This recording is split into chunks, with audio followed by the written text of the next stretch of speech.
Olá pessoal, bem-vindos à Trecheira Violenta. Eu sou o Osvaldo. Eu sou a Karina. E o filme da vez é Imaginário, Brinquedo Diabólico, lançado agora em 2024 pela Blumhouse. Foi um filme dirigido por Jeff Wadlow, o cara que também dirigiu aquele Verdade ou Desafio, e ele estrela The Wanda Wise, que fez a série da Netflix do Spike Lee. Imaginário é um novo filme de terror que tá mais ou menos disfarçado de filme de brinquedo assassino. Você vendo um trailer, você vendo o pôster dele, você imagina que seja um filme sobre ursinho de pelúcia que mata gente, mas na real acho que ele tá mais próximo de O Amigo Oculto do que de um Puppet Master. Que bom, né? Porém, conforme o filme vai passando, a gente vai vendo que na real ele tá mais pra sobrenatural do que pra amigo oculto. Porque no fim das contas ele é só mais um filme de assombrações e asneiras sobrenaturais. Mas isso não necessariamente é ruim. Ele até demora pra engatar no começo ali, ele parece qualquer filme de terror de assombração, mas mais no final o filme encontra a identidade dele e é aí que ele fica maneiro mesmo, e a gente se envolve e ele fica bem único. Mas até chegar lá realmente é mais do mesmo, é qualquer filme de coisinha assombrada em casa. Antes de a gente falar mais dele, vou pedir pra vocês se inscreverem no canal se vocês não forem inscritos ainda, comentem aí embaixo se vocês já assistiram Imaginário, o que vocês acharam desse filme,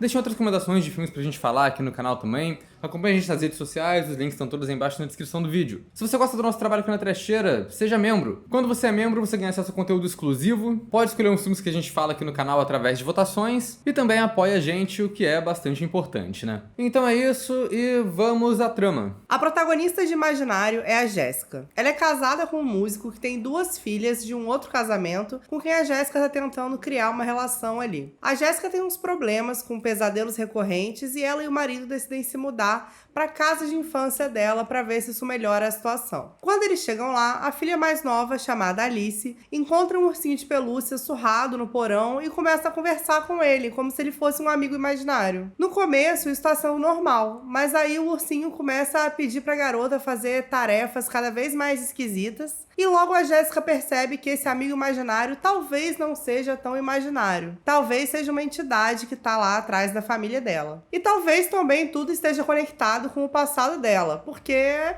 claro que tá, né? Eu gostei da personagem da protagonista, tem bastante caracterização ao longo do filme. A principal delas é que ela é uma escritora de livros infantis que tem uma coisinha meio de terror rolando ali, que são inspirados nos pesadelos delas, ou os pesadelos dela se inspiram nos livros que ela escreve. Eu diria que um pouco de cada. O filme já começa com essa coisa bem surreal ali, que é um pesadelo que ela tá tendo, na famosa cena enigmática de começo de filme. E isso tudo estabelece a volta dela pra casa de quando ela era criança, porque ela diz que é o último lugar que ela lembra de ser feliz, ou de não ter preocupações, ou alguma coisa assim. E aí ela vai lá pra tentar aliviar os pesadelos, e também pra melhorar o bloqueio criativo, que é o clássico caracterização de artista. De artista, de personagem, escritor e tudo mais. E cara, eu gostei dessa caracterização toda, mas eu achei que isso foi um pouco não aproveitado, porque tem uma parte no filme que a filha mais nova, conversando com a assombração, começa a dar umas ideias pra protagonista de como ela vai seguir com a história do livro dela, e isso meio que resolve o bloqueio criativo dela ali. Essa questão não é mais mencionada ao longo do filme, e eu acho que isso era uma ideia, assim, que dava pra fazer uma trama de terror só sobre isso. O cara, escritor que tá com bloqueio criativo, e a entidade tá ajudando ele a escrever um livro, tá ligado?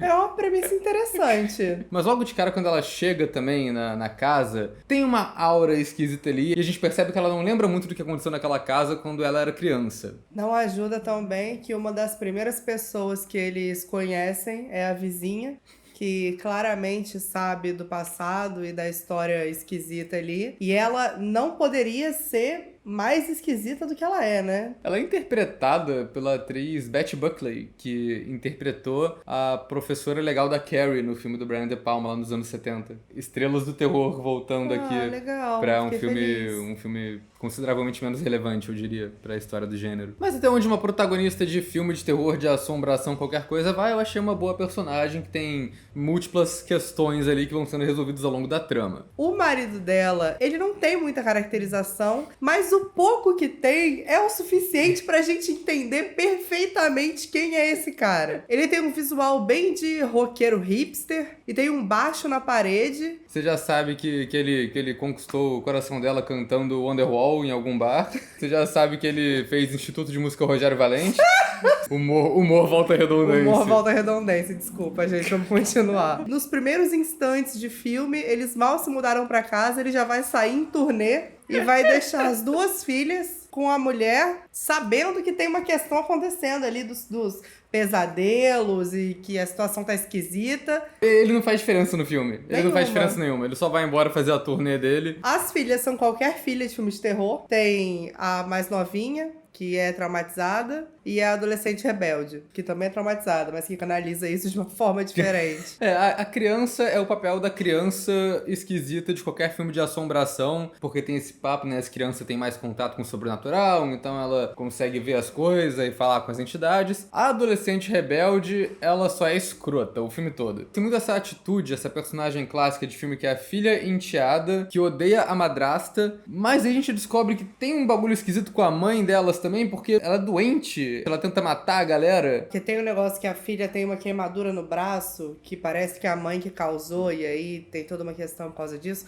A mãe eu acho que teve surto psicótico, deve ser alguma coisa do tipo. E tipo, isso não é muito explicado no filme. Tem uma cena que a mãe aparece na casa porque a filha adolescente deu o endereço delas, que serve só pra dar um susto. É uma parada meio bizarra. E meio que só acontece. Mas a personagem da adolescente tem atrito com a protagonista o filme todo. Mas assim, Val, ela é escrota, mas ela é qualquer adolescente, cara. Quem não era adolescente meio escroto, né? Vamos pensar nisso, vamos refletir. Mas isso é usado de uma maneira espertinha até pelo roteiro do filme, mais pro final. Mas é uma parada que eu achei bizarra, que a protagonista, querendo se provar a mãe do ano pra essas duas, decide, vou brincar de pique-esconde aqui com a garota. O pique-esconde mal começa, ela já recebe uma ligação do agente dela que ela fala, tenho que atender. Em vez dela parar a brincadeira, ela só vai. Ela sai de casa pra atender a ligação e deixa a garota em casa procurando ela a esmo, tá ligado? Não, mas aí eu vou defender a mãe também. Ela foi se esconder. Se a garota não achou, a garota é incompetente, cara. Mas aí o que acontece? A garota vai procurar a madrasta no porão e encontra o raio do ursinho. Não, mas a garota também tem um senso zero de autopreservação, né? A mina já é traumatizada. Aí ela vê um porão e ela entra. Não só o porão. Ela vê o porão e ela descobre um quarto secreto dentro do porão. E aí ela abre o quarto secreto e encontra o ursinho. Você tem que fazer isso aqui, ó. Correr. Em questão de visual, eu acho que o filme tem seus momentos, assim, tem suas partes ok. Eu gosto do visual da casa, que é a casa de infância da protagonista. E ela sempre teve essa coisa do artista. Então, quando ela era criança, ela desenhava nas paredes. E tem meio que esses desenhos apagados ainda nas paredes do quarto ali. E aí tem essas coisinhas que ela fazia, assim, meio pela casa, né? Aquela coisa clássica de americano de medir a altura da criança do lado da porta. Ou então a porta secreta do porão, que é demarcada por uma florzinha desenhada no canto ali, que fica um visual bem icônico do filme também. E essa florzinha é bem a cara dos anos 90, assim, esses adesivos de coisa assim. Em questão de fotografia, o filme vai ficando mais interessante pro final, mas acho que uma cena que dá pra falar sem spoilers é que eles usam aquela coisa clássica de filme de assombração de Invocaverso. Sempre tem aquela cena que tem um objeto peculiar que vai ser usado pra uma cena de susto. E aí nesse tem aquela lâmpada colorida, daquelas que gira e vai jogando várias imagens pelo quarto. O filme todo tem essa coisa do infantil, do imaginário, então combina bastante. Eu gostei de todas as cenas que tinham esse negocinho colorido, achei legal. Mas a fotografia, eu acho que é bem o que a gente falou no começo do vídeo. No começo é qualquer filme de assombração, no final que ele fica mais com personalidade, que fica um negócio mais diferentinho ali, que é legal. E eu gosto do visual do ursinho também, né? Que é, tipo, a parada principal do filme, que não é tão complicado, né? É um ursinho surrado. Ele não chega a ser uma Annabelle da vida, que é um bicho, tipo, obviamente endiabrado. Ele é só maltratado pelo tempo. Mas a questão do amigo imaginário é o principal da trama. No geral, ela é levada como se fosse um filme de assombração ou possessão qualquer. No começo, a Alice escuta o ursinho falando com ela, mas a gente não escuta a voz dele. Até chegar no ponto da trama, que a gente começa a escutar a voz do amigo imaginário, que na verdade é só a voz da Alice, só que ela fazendo uma coisa mais endiabrada ali. podia ser aquele tipo de filme que é, mas tem entidade mesmo ou é a criança que tá fazendo tudo? Mas ele fica bem claro que tem entidade desde o começo porque o ursinho tá mexendo sozinho por aí. Assim, ele não sai andando por aí igual um Chuck da vida, ele se mexe muito sutil em algumas cenas, aquela coisa do vira-cabeça ou se mexe debaixo de um pano ou alguma coisa assim, mas já tá claro que essa porra é endiabrada. Ah, certamente. Afinal de contas, o nome do filme não ia ser Imaginário Ursinho do Mal se não fosse isso. Qual é o nome do filme? Brinquedo Diabólico. Ah, mesma coisa. E aí, como todo filme de assombração, tem um monte de cena de susto, e o ursinho é até aproveitado de um jeito ok pra uma delas. Aquela coisa da cordinha que você puxa nos bonecos pra eles falarem. Isso é usado bastante em algumas cenas de susto ali pra mostrar o ursinho indo e vindo. Mas eu acho que nesse filme os sustos são meio merda. As cenas têm muito preparo pra no final o susto não, às vezes ser meio incompreensível. Não é igual um sobrenatural que aparece um demônio lá de cara te encarando. Aqui são umas paradas muito mais vagas ou que só piscam na tela, sabe? E tem essas cenas também de assombração óbvias, tipo, eu achei muito engraçado. A protagonista chegando no quarto da criança e vendo o lençol lá, a criança coberta por um lençol, e ela não confere quem tá embaixo. Ela só senta do lado e começa a contar toda a história triste de vida dela. E é óbvio que a criança não tá ali. É óbvio que aquela porra é o ursinho amaldiçoado que tá ali embaixo. E a protagonista continua falando. Ela tá aí afogando as mágoas com a porra da entidade. Não, mas acho que é mais do que isso. Porque vamos supor que não tem ursinho. A garota claramente tá dormindo. Porque ela não se mexe, ela se mexe uma vez. E o que a garota de 8 anos vai fazer com a madrasta dela descarregando todo o trauma emocional dela em cima da garota? Ela vai sair debaixo do sol e falar, pô, valeu, campeão. Mas às vezes é aquela coisa... Que barra, hein? Às vezes isso aqui é um ouvinte, não um interlocutor. Olha que bonito. só. A parada começa a ficar meio bizarra quando a Alice começa a jogar uma gincana com o amigo imaginário dela. Eu particularmente adoro, porque começa uma coisinha inocente ali. Ai, pega um objeto feliz, pega um objeto azul. Só que aí, ao longo do filme, a Alice vai ficando mais bizarra. E aí já começa a ser, faça alguma coisa que te cause dor. Faça alguma coisa que vai te deixar em apuros. E no começo, a gente não vê a lista toda, a gente só vê ela fazendo essas coisinhas. A gente sabe que tem uma lista frente e verso numa folha. E a protagonista, ela tem a oportunidade de tirar foto daquilo, porque ela percebe que tem alguma coisa esquisita rolando com a garota. Só que ela tira foto só da frente, não tira do verso. Eu achei isso meio estúpido, sabe? Tipo, se você vai policiar o que a menina tá fazendo, policia direito, porra. Mas isso foi uma coisa que eu achei interessante do filme. Ela tira foto de tudo, e isso de fato ajuda ela depois. Sim. E aí você pode pensar, nossa, mas que conveniente. Mas não, porque quando eu tô com meus priminhos, eu tiro foto de criança o tempo inteiro também. Em questão de direção, é aquilo que eu já falei, é uma coisa meio genérica de assombração, uns jumpscares muito xoxos. Tem pelo menos 2 jumpscares que é só a menina Alice gritando com a câmera pra dar um susto na madrasta. E tem essas cenas que ficam meio confusas, que tá nessa coisa do amigo imaginário, que é o ursinho, e o ursinho se mexe, a gente sabe disso. Mas ao mesmo tempo a garota vira pro protagonista e fala, ele tá atrás de você. E aí a gente vê uma silhueta, uma figura meio vaga atrás dela, como se fosse um Slenderman da vida, que não é muito explicada, quer dizer, é entidade, né, mas tipo, é meio aleatório. Boa parte do começo desse filme é prejudicado com essa direção muito básica de qualquer filme de assombração que parece tentando ir na onda do Invocaverso. O que ele faz de vez em quando, que já é a parte que cai um pouco pro sobrenatural, pro Insidious, né, são as jogadas mais surreais ali de espaço. A primeira cena acontece no pesadelo da protagonista e isso já aparece lá. Ela abre uma porta e vai parar num corredor impossível, enorme, todo azul, cheio de portas iguais, quase um cenário de perseguição de Scooby-Doo. Tem a cena, acho que é o máximo de spoiler que a gente vai chegando nessa spoiler zone, que a garota tem que se machucar. E o amigo imaginário tá falando pra ela dar um tapão numa tábua com um prego. Por um plano, a gente vê no ponto de vista da garota e tem uma flor ali. Então ela não tá vendo prego, ela não sabe que ela vai se machucar se ela bater a mão. E eu acho que essa questão de mudar o que a pessoa tá vendo da realidade, de ver a percepção diferente ali que a entidade pode fazer, isso podia ter sido muito mais aproveitado ao longo do filme, porque é uma cena maneira. Isso é muito legal. Tudo que mexe com percepção de espaço e tempo, assim, é interessante no geral. E o filme eventualmente cai pra uma coisa mais pesada nisso, de surrealismo no final da trama. Mas pra gente falar sobre muitas coisas no filme, a gente vai entrar agora na spoiler zone. E é isso. You've just crossed over into the spoiler zone. Então, Karina, entrando na spoiler zone, e o melhor personagem do filme? Esse garoto é indefensável. Assim que elas chegam na vizinhança, a adolescente rebelde conhece o vizinho rebelde. A primeira interação é ele chamando ela, eu conheço um bar aqui que vende bebida sem identidade, que, aliás, a madrasta dela interrompe a conversa de uma forma muito escrota também, pra quem tá querendo fazer amizade com a enteada, né?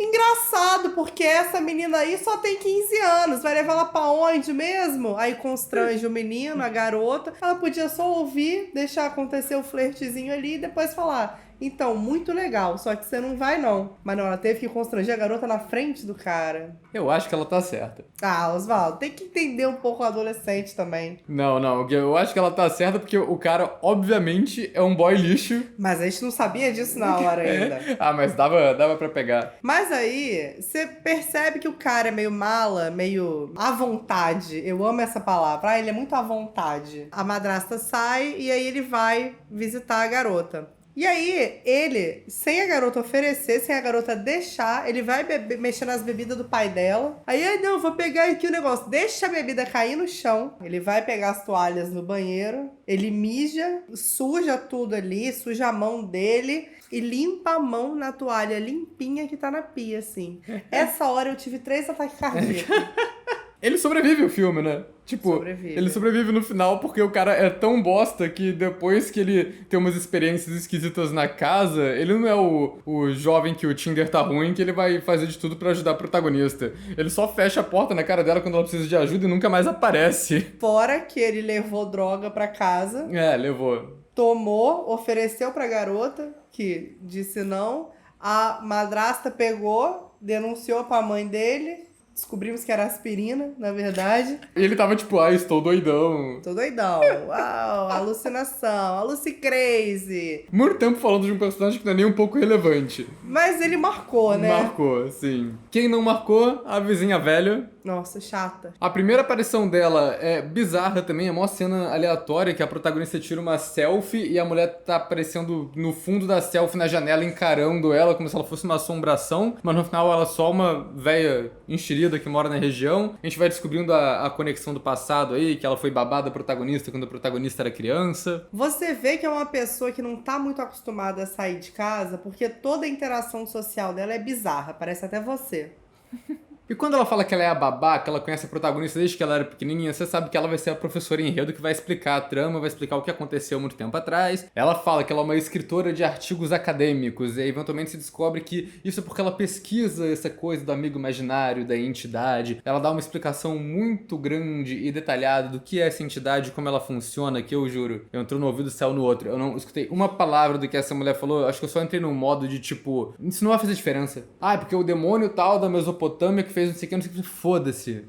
Foda-se, eu não ligo. E não fez diferença no fim das contas. Não. Quem é outro personagem importante que faz parte também do desenvolvimento do protagonista é o pai dela. Parece que ele tá com Alzheimer, mas a gente descobre que não é bem isso. Ele tá com problemas de memória, ele tá cego, tá uma parada meio bizarra. Ele que aparece nos pesadelos da protagonista, então a gente sabe que tem alguma coisa a ver com o passado ali. Mas aí o filme tenta meter uma reviravolta meio estúpida, que o pai dela começa a surtar falando que ela, quando era criança, falava muito no CB. CB é um tipo de rádio.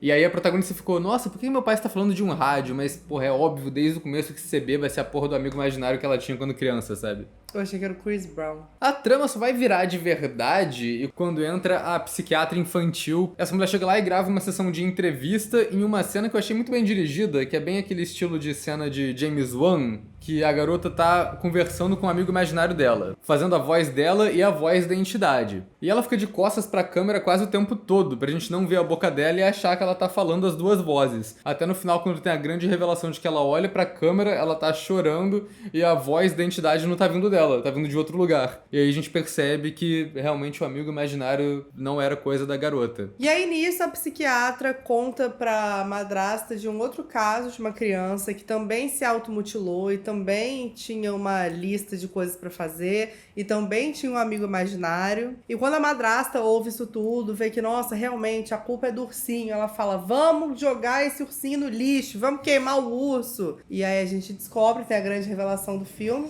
que é que o ursinho não existe. O ursinho era fruto de alucinação conjunta da Alice e da madrasta. E é muito engraçado que ele vai repassando todas as cenas, bem estilo Jogos Mortais mesmo, tipo, olha em outro contexto como que era. E aí a menina, tipo, interagindo com nada, pegando e colocando em algum lugar. Eu achei meme. Mas o pior é que depois disso tudo, a psiquiatra, ela só some do filme também. Ela fica meio tensa e pergunta, tipo, se a menina tá fazendo ventriloquismo, porque ela falou sem mexer a boca, e a entidade falou informações da vida pessoal da psiquiatra que ela não devia saber. Aí a psiquiatra coleciona isso tudo e fala...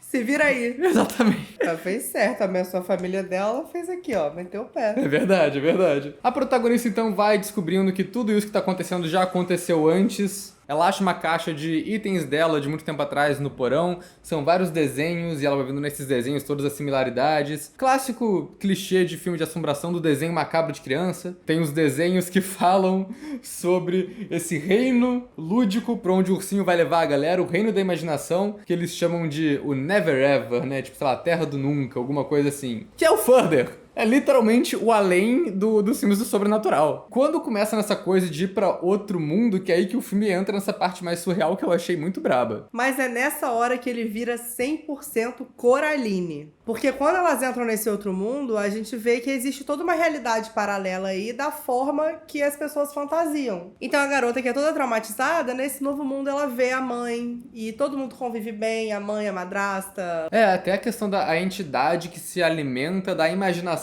da criança e chama as crianças pra lá, as crianças ficam presas nesse limbo pra sempre. Até a parada do botão no olho, maluco. Aí já começou a ficar feio pro imaginário, né? Porque, porra, quando aparece a galerinha malvada com botão no olho é cópia só, né? Mas assim, a parada é que o filme até que é bem construído pra chegar nisso. Acontece que toda a gincana com aqueles itens todos que tem que pegar é pra fazer um ritual que abre o portal pra esse mundo imaginário. E aí que acontecem todas as explicações do filme, a protagonista lembra o que ela tem que fazer. Eu gostei muito disso, que ela vai pintando por cima das coisas que ela desenhou nas paredes da casa anos atrás. Aí ela vai descobrindo tudo que aconteceu com ela. A garota adolescente rebelde fica pistola, que a madrasta tá doida, só que aí ela encontra a véia mais doida ainda, que é a vizinha. E aí a velha explica todo o rolê lá da mitologia, da entidade, e todas elas vão lá fazer o ritual juntas pra ir pro Further, que tem esse visual que eu acho bem criativo também, que eles têm que pintar uma parte da parede de azul pra fazer o portal. Só que você não precisa fazer, tipo, com tinta tradicional, você pode usar qualquer coisa. Então tem uma cena que elas têm que fugir do Further, elas começam a colar cartolina legal. azul na parede, e aí eles conseguem criar um portal só com o que é azul ali. Eu acho isso bem maneiro. Mas já que você falou de visual que remete a outro filme, também temos que falar de Labirinto. Porque claro. as escadas ao contrário ali, o mundo...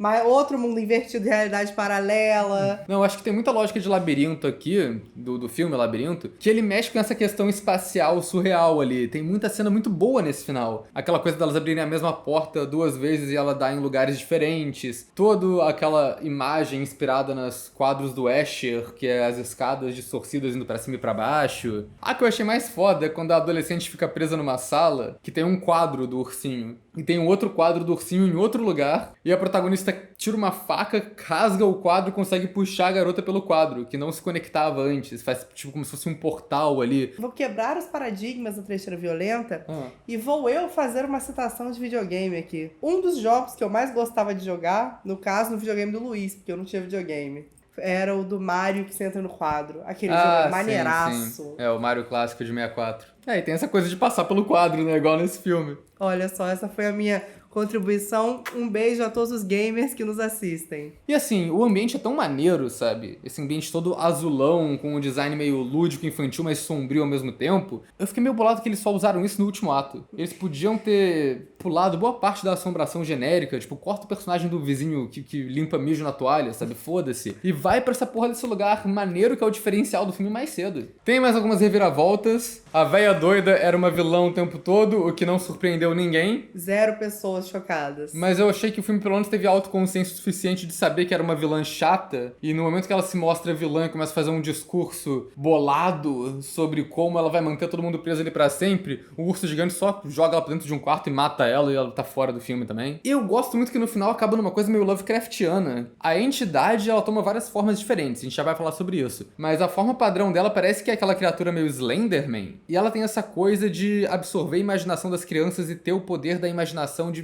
muitas crianças diferentes. O pai da protagonista ficou daquele jeito porque ele resgatou a protagonista desse limbo no passado, mas quando ele fez isso, a criatura olhou pra ele e ele encarou a imaginação de muita gente ao mesmo tempo. Foi uma parada mais forte que ele conseguiu processar e endoidou. O que é uma coisa muito Lovecraftiana, assim, tipo, muito tipo, a galera olha pro Cthulhu, fica com cabelo branco e morre, sabe? Isso a gente tem que falar que o que me surpreendeu é que é aquilo, é um filme que não tem gore, não tem sangue, não tem morte direito, é um filme PG-13. Mas não precisa também. Mas ele compensa tudo isso com monstros diversos, assim, que são uma mistura de efeito prático com computação gráfica que eu acho que ficou bem legal. Quando o ursinho vira um ursão bolado, com a boca enorme, cheio de dente, é muito bom, cara. Eu vibrei. E tem altas cenas de perseguição com esse urso que eu acho que foi quase tudo feito, na maior parte, no efeito prático, no monstrão mesmo ali. Tem a outra criatura, que é o bicho-aranha, que é das histórias infantis que a protagonista escreve, que persegue ela nos sonhos, que aí eu acho que é todo de computação gráfica. O Slenderman eu não tenho certeza, mas eu acho que ele tem um visual bem legal também, que fica essa coisa meio... aquele frame do farol, sabe? Que é ele com a imaginação na cara, jogando uma luz na cara de todo mundo, uma coisa meio hipnótica. Mas então são 3 criaturas que têm visuais bem diversos, com efeitos diferentes e que eu acho que funcionam bem, assim. Eu acho que podia ser mais aproveitado, porque é um filme que se trata do imaginário, né? De coisas que você consegue imaginar e ter ali. É um contexto que te dá aval pra você fazer literalmente o que você quiser. Mas como a gente falou várias vezes, ele usa isso só no finalzinho. O que, assim, espero que ele vá bem de bilheteria e consiga ter um Imaginário 2 aí pra poder aproveitar mais essa ambientação, porque eu acho que é um conceito interessante de você trabalhar. Imaginação infantil ou imaginação no geral. Criaturas que perseguem pessoas muito imaginativas, né? Porque é isso que o bicho faz. Ele vai atrás da protagonista porque ela tem uma imaginação muito grande, ela é escritora. E isso faz sentido também com a parada Lovecraftiana, porque nos livros do Lovecraft fala que as mentes criativas, as mentes mais abertas, geralmente sofrem mais com a influência dessas entidades. Por isso, geralmente, os protagonistas são, tipo, artistas ou alguma coisa assim. Eu tenho 3 entidades que moram ali no meu quarto. Enfim, Imaginário é um filme que a gente falou várias e várias referências aqui que ele teve, mas eu acho que não tem como fugir da mais óbvia, que pra mim esse foi só mais um filme do Insidious. Ele tenta meter outras justificativas ali pro Further, tenta meter outras entidades, mas é essencialmente a mesma trama de criança desaparecendo pra um mundo sobrenatural e os outros personagens terem que se aventurar lá dentro pra resgatar o fedelho. Quando ele fica bizarro no final, eu gostei bastante. E eu diria que é um filme que combina mais com a franquia do Insidious do que o próprio Insidious 5, né, que saiu o ano passado, que foi um desastre. Eu acho que o maior problema do filme é não aproveitar essa questão dele do mundo da imaginação.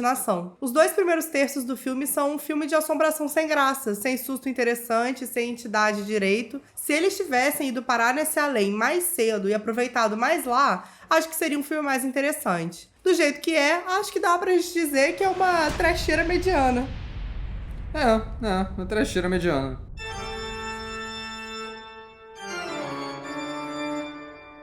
Qual é o nome do filme? Brinquedo Diabólico. Ah, mesma coisa. Que na verdade eu acho que é a tradução do Demonic Toys, que é o Brinquedos Diabólicos da Full Moon, que tem um ursinho de pelúcia que mata gente nele também. Mas qual é o título original desse filme? Imaginary? É, só isso. O subtítulo é brasileiro. Ah, mas aí são, como sempre, a galera da tradução de título dando nome, né? Podia ser só imaginário, olha que bonito. Podia. Imaginário, porque imaginário abre espaço pro lúdico, abre espaço para interpretações de cabeça, não sei o quê. Mas não, metem um brinquedo diabólico no subtítulo. Ô, gente.